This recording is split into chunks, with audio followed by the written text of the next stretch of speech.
Hello friend, welcome back to my YouTube channel. मैं विष्णु और मैं तैयारी कराने वाला हूं आपको यूपी बोर्ड एग्ज़ाम की। और मेरे द्वारा कराया गया अधिकतर क्वेश्चन ट्रिक पर ही होंगी। यानी कि हम कह सकते हैं कि हम ट्रिक के माध्यम से यूपी बोर्ड एग्ज़ाम को क्लियर करेंगे, यानी कि यूपी बोर्ड के एग्ज़ाम को फोड़ देंगे। यह नहीं कि हम ट्रिक का यूज करेंगे तो हमारा नंबर कटेगा। हम ऐसे ट्रिक का यूज करने वाले हैं जिससे हम बहुत ही कम समय में बहुत ही आसान तरीके से अपने क्वेश्चन के आंसर को हल करेंगे और साथ ही पूरे अंक प्राप्त करेंगे। तो हम आज की वीडियो में स्टार्ट करेंगे क्लास 10th की हिंदी। लेकिन कोई भी सब्जेक्ट हो, अगर हमें उसके एग्ज़ाम को क्लियर करना है तो सबसे पहले उसके सिलेबस को जानना अति आवश्यक होता है। क्योंकि जब हम सिलेबस से भली भांति परिचित होंगे तो हमें एग्ज़ाम को क्लियर करने में बहुत ही आसानी होगी। लेकिन एग्ज़ाम को क्लियर करना बड़ी बात नहीं है, एग्ज़ाम को तो हर कोई क्लियर कर जाएगा। लेकिन सबसे बड़ी बात है अच्छी मार्क्स लाना, और वो अच्छे मार्क्स मैं दिलवाऊंगा आपको। सो फ्रेंड, हम तैयारी करने वाले हैं यूपी बोर्ड क्लास 10th की, और वो भी हिंदी के सिलेबस का, जो 2022 और 23 का अपडेटेड सिलेबस है, जिसमें से कुछ क्वेश्चन को काट दिया गया है जिसे हमें नहीं पढ़ना है। और हमें यह भली भांति मालूम है कि हमारा जो पेपर है वह 70 मार्क्स का बनने वाला है, और यह 70 मार्क्स अलग अलग क्वेश्चन में डिवाइड है। इस क्वेश्चन से कितने मार्क्स पूछेंगे यह हम इस वीडियो के माध्यम से देखेंगे, और कौन सा क्वेश्चन हमें नहीं करना है और किस चैप्टर को हमें नहीं पढ़ना है वह भी हम इस वीडियो में आपको बताने वाले हैं। देखिए फ्रेंड, हिंदी का जो आपके एग्ज़ाम में पहला क्वेश्चन होगा वह हिंदी गद्य के विकास का संक्षिप्त परिचय पर पूछेगा, वो भी शुक्ल और शुक्लोत्तर युग के। लेकिन इसमें से यह क्या लिखूं जिसके लेखक पद्मलाल पुन्नालाल बख्शी हैं, इसे हमें नहीं पढ़ना है। और ईर्ष्या तू न गई मेरे मन से, जिनके लेखक रामधारी सिंह दिनकर हैं, हमें यह भी चैप्टर नहीं पढ़ना है। और न ही पानी में चंदा और चांद पर आदमी, जिसके लेखक जयप्रकाश भारती जी हैं, अध्ययन हमें नहीं करना है। यानी कि हमारा जो अपडेटेड क्वेश्चन है यूपी बोर्ड के एग्ज़ाम का, उसमें से हमें यह 3 चैप्टर जो है इन्हें काट दिया गया है और हमें इनसे कोई मतलब नहीं है। लेकिन जो स्टूडेंट हैं जिन्हें यह नहीं मालूम है कि कौन सा क्वेश्चन अपडेटेड है और किसे हमें नहीं पढ़ना है, तो क्या करेंगे कि इसे भी पढ़ेंगे और अपना समय इसमें भी बर्बाद करेंगे। इसी कारण मैंने यह वीडियो बनाया कि कौन सा क्वेश्चन आपको नहीं पढ़ना है। आप अपना कीमती टाइम जो है उसे बचाएं, टाइम बचाकर उसे दूसरे क्वेश्चन को याद करने में, समझने में लगाएं। और प्रश्न पहले का जो ख है उसमें हिंदी पद्य के विकास का संक्षिप्त परिचय पर प्रश्न पूछा जाएगा, जो रीतिकाल और आधुनिक काल से संबंधित होगा। लेकिन इनमें से भी हमें कुछ लोगों को नहीं पढ़ना है, जैसे चंद्रलोक में प्रथम बार, इनके लेखक सुमित्रानंदन पंत हैं, लेकिन हमें क्या करना है, इन्हें नहीं पढ़ना है। और न ही ये जवानी, जिसके लेखक माखनलाल चतुर्वेदी जी हैं, इसे भी हमें नहीं पढ़ना है। और न ही नदी, जिसके लेखक केदारनाथ सिंह जी हैं, इसे भी हमें नहीं पढ़ना है। और न ही युवा जंगल, जिसके लेखक अशोक वाजपेयी जी हैं, इसे भी हमें नहीं पढ़ना है। और वर्षा सुंदरी के प्रति, जिनकी लेखक महादेवी वर्मा जी हैं, इन्हें भी हमें नहीं पढ़ना है। यानी कि कुल हमें मिलाकर 1 2 3 4 5, हमें यह 5 नहीं पढ़ना है हिंदी पद्य के विकास का संक्षिप्त परिचय में। तो फ्रेंड, फिर से देखिए, प्रश्न संख्या 1 के क में हमें क्या लिखूं, चैप्टर जो है वह नहीं पढ़ना है। और न ही ईर्ष्या तू न गई मेरे मन से, और न ही पानी में चंदा और चांद पर आदमी, यानी कि हमें यह चैप्टर नहीं पढ़ना है। और प्रश्न पहला के ख में जो हिंदी पद्य के विकास का संक्षिप्त परिचय है, इसमें से हमें चंद्रलोक में प्रथम बार, जवानी नदी, युवा जंगल, वर्षा सुंदरी के प्रति। ये चैप्टर हमें क्या करना है, नहीं पढ़ना है, यह हमारे सिलेबस से काट दिया गया है। और फ्रेंड, जो दूसरा प्रश्न होगा वह गद्य हेतु निर्धारण पाठ्य वस्तु से होगा, जिसमें हमें संदर्भ, रेखांकित अंश की व्याख्या और तथ्यपरक प्रश्नों का उत्तर देना होगा। और यह प्रश्न जो है वो टोटल 6 मार्क्स का होगा। और ये जो पहला क्वेश्चन है ये इसका मार्क्स 5 होगा, ये 5 मार्क्स में आएगा प्रश्न पहला का क। और जो दूसरा का ख है इसका भी 5 मार्क्स का आएगा, यानी कि 5 5 10। और ये जो दूसरा क्वेश्चन है ये 6 मार्क्स का आएगा, यानी 10 6 16। आपके शुरू के 2 क्वेश्चन टोटल मिला के 16 मार्क्स के आएंगे।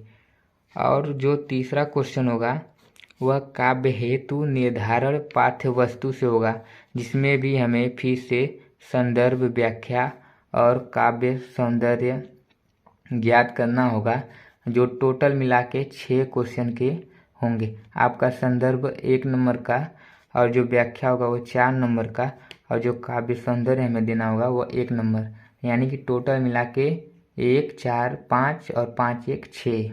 और जो चौथा क्वेश्चन होगा वह संस्कृत गद्यांश अथवा पद्यांश का संदर्भ सहित हिंदी में अनुवाद, यानी कि हमें कोई संस्कृत का गद्यांश दे दिया गया होगा या पद्यांश। गद्यांश पद्यांश को हम दूसरी भाषा में कह सकते हैं, या तो कोई कविता दे दी रहेगी या तो कोई कहानी दे दिया रहेगा संस्कृत में, और उसे हमें क्या करना होगा कि हिंदी में कॉपी करना होगा, उसे हमें हिंदी में लिखना होगा, जिसमें हमें संदर्भ सहित लिखना होगा। क्या करना होगा, संदर्भ सहित। तो संदर्भ का 1 क्वेश्चन मिलेगा, और जो वह व्याख्या उसका हिंदी में करेंगे उसका और जो संदर्भ है उसका 1 नंबर मिलेगा, और जो व्याख्या करेंगे उसका 3 नंबर मिलेगा। कुल मिला के हमें टोटल 4 मार्क्स मिलेंगे प्रश्न संख्या 4 से। और जो हमारा 5वां प्रश्न होगा वह निर्धारित पाठों के लेखकों एवं कवियों का जीवन परिचय, यानी कि हमें जो जो चैप्टर दिया गया है कि हमें यह चैप्टर पढ़ना है, उनके लेखकों के और कवियों के जीवन परिचय से पूछेगा, जिसमें से हमें 1 लेखक और 1 कवि का जीवन परिचय लिखना होगा, जिसमें हमें टोटल 6 मार्क्स मिलेंगे, यानी कि 3 मार्क्स हमें लेखक का जीवन परिचय लिखने में मिलेगा और 3 मार्क्स कवि का जीवन परिचय लिखने में मिलेगा। टोटल मिला के हमें 6 मार्क्स क्वेश्चन नंबर 5 से मिलने वाले हैं।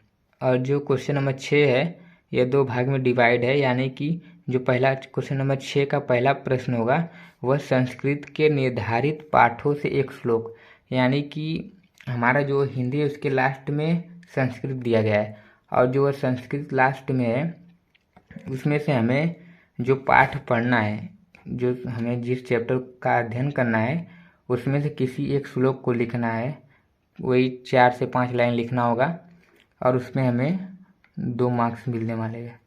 यानी कि क्वेश्चन नंबर 6 का जो पहला है वह हमें 2 मार्क्स से देगा, और क्वेश्चन नंबर 6 का जो दूसरा होगा वह संस्कृत के निर्धारित पाठों पर आधारित 2 अति लघुत्तरीय प्रश्नों का संस्कृत में उत्तर, यानी कि हमें जो पाठ पढ़ना है, जिस चैप्टर का अध्ययन करना है संस्कृत का, जो हिंदी के लास्ट में संस्कृत वो वाला संस्कृत, तो उससे हमें एग्जाम में 2 क्वेश्चन पूछेगा जिसका हमें उत्तर देना है, और वह क्वेश्चन 1 नंबर का होगा, यानी कि टोटल मिला के हमें 2 क्वेश्चन के 2 मार्क्स मिलने वाले हैं।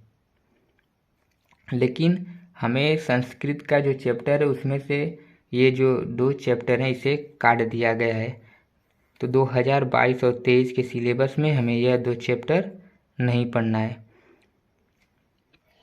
हमें जो जो चैप्टर नहीं पढ़ना है उसे मैंने लाल कलर के पेन से हाईलाइट कर दिया, यानी कि हमें यह चैप्टर नहीं पढ़ना है। और फ्रेंड, यह जो क्वेश्चन नंबर 7 है इसमें हमें काव्य सौंदर्य के तत्व का अध्ययन करना है, जिसमें हमें काव्य सौंदर्य के तत्व से क्वेश्चन पूछा जाएगा, जिसमें हमारा रस, छंद और अलंकार होगा। और रस में हमें केवल 2 ही रस पढ़ना है, हास्य रस एवं करुण रस, और छंद में हमें सोरठा एवं रोला पढ़ना है, और अलंकार में उपमा, रूपक, उत्प्रेक्षा, यानी कि 2 रस पढ़ना है और 2 छंद पढ़ना है और 3 ठो अलंकार पढ़ना है। तो यह जो फ्रेंड यह सब मैं आपको ट्रिक के माध्यम से पढ़ाऊंगा। और जो क्वेश्चन नंबर 8 होगा वह हिंदी व्याकरण शब्द रचना के तत्व पर आधारित होगा, जिसमें हमें उपसर्ग पूछेगा और प्रत्यय पूछेगा, समास पूछेगा और तत्सम शब्द करना होगा और करना होगा पर्यायवाची। तो उपसर्ग में हमें अन, अ, अधि, अप, अनु, उप, सह, नीर, अभि, परि, सु, यानी कि हमें इतने का उपसर्ग पूछने वाला है यूपी बोर्ड एग्जामिनर। और प्रत्यय में हमें जो पूछने वाला है वह है आई, त्व, तपन, वा, हट, वट, यह पूछने वाला है प्रत्यय से। और समास में पूछेगा हमसे द्वंद्व और द्विगु, यानी केवल 2 ही समास पूछने वाला है। और जो अगला क्वेश्चन पूछेगा घ में वो पूछेगा तत्सम शब्द और अगला पूछेगा हमसे पर्यायवाची। यह सब जो है ये पांचों क्वेश्चन हमारे प्रश्न संख्या 8 से जुड़े होंगे और जिसके टोटल मार्क्स हमें 3, 2, 5, 2, 7, 2, 9, 2, 11, यानी कि हमें क्वेश्चन नंबर 8 से 11 नंबर गेन करने होंगे। तो हमें क्वेश्चन नंबर 8 11 मार्क्स देगा। और क्वेश्चन नंबर 9 जो है वह संस्कृत व्याकरण एवं अनुवाद पर आधारित होगा, जिसमें हमें संधि पढ़ना होगा। और भी संधि में हमें केवल एक ही संधि पढ़ना है जो है यड़ संधि, और बाकी संधि को इस सिलेबस से काट दिया गया है। हमें केवल एक ही संधि पढ़ना है जो कि है यड़ संधि।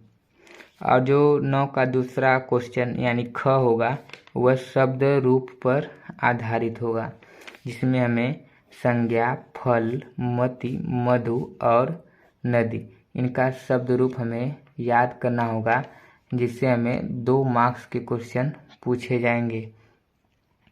और जो अगला क्वेश्चन होगा हमारा ग, वह धातु रूप पर आधारित होगा, जिसमें हमें पठ और हस धातु के सभी लकारों का क्या करना होगा, सभी लकारों का अध्ययन करना होगा और उन्हें याद करना होगा, जिससे हमें 2 मार्क्स के क्वेश्चन पूछे जाएंगे।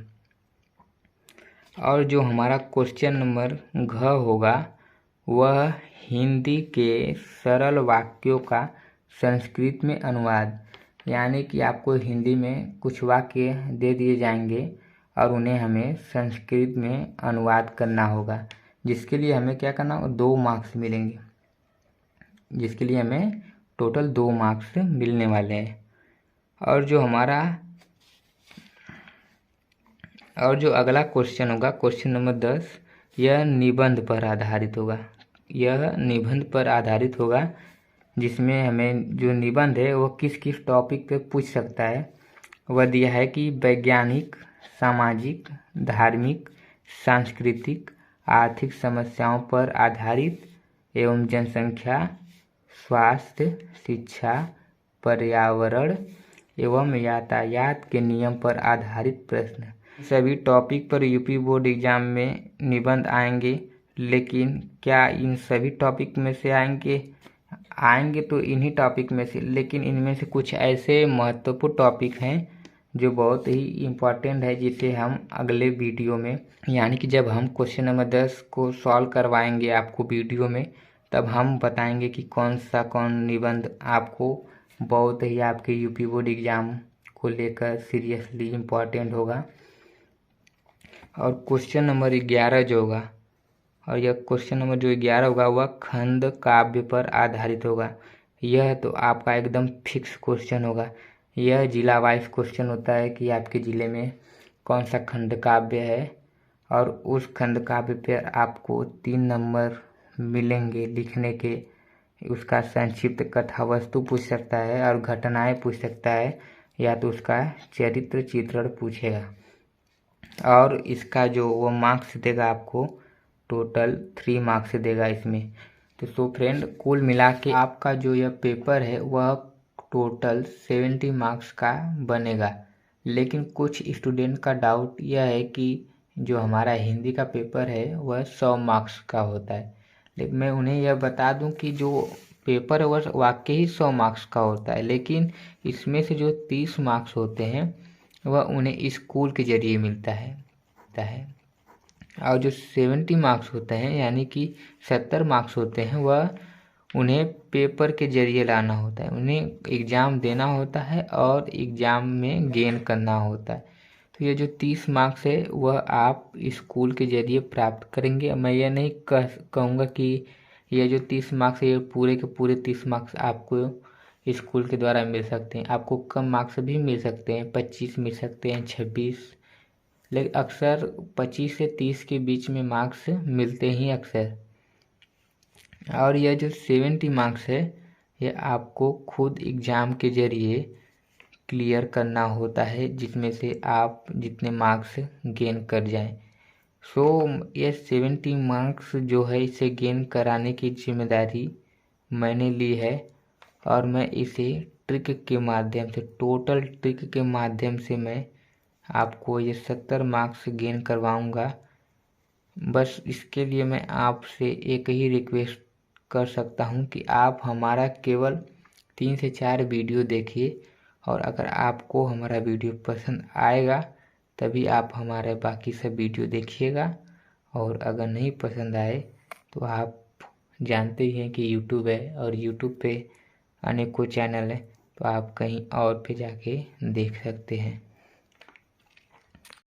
तो गाइस अपने इस भरोसेमंद चैनल को सब्सक्राइब करके बेल आइकन को दबा लीजिए रोज़ाना इसी प्रकार का वीडियो पाने के लिए।